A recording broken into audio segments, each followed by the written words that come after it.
辣椒工厂里的呛辣味扑鼻而来，不习惯的人会想咳嗽飙泪。陈秋金和妻子一脸自在，这些绿家伙给人受的苦早习惯了。我那时候在吃饭，旁边放一盆水，冷水，吃一吃，赶快去泡水。都剥辣椒剥到那样。对。 都是为了重温当兵行军时意外尝到便当里辣椒下饭的好滋味。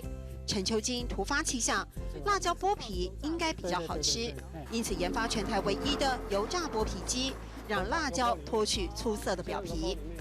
就是高温油炸之后，然后泡水，对，泡水，让它急速冷却。对，冷却的话，它的皮就比较好弄。我们是用这样勺子把它拨一拨，它就整个皮就掉了。 现在需要人工的都有待老者了，最初可全都靠自己。做出来的成品一瓶上百元的价位，却被经销商嫌贵，四处碰壁。想办法，这样子就送了亲戚朋友，我们送他1箱2箱，他也吃不完，然后他就送给别人，这样子对，然后慢慢扩展。更灵活的找通路，陈秋金只把辣椒送给喜欢吃辣的人。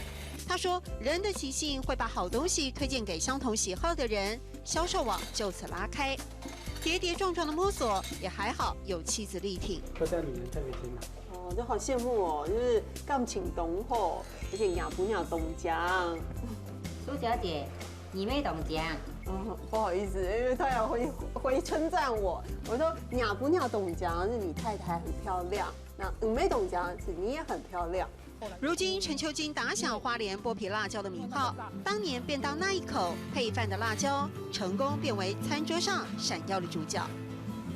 鸟不鸟懂讲，没懂讲；鸟不鸟懂讲，没懂讲。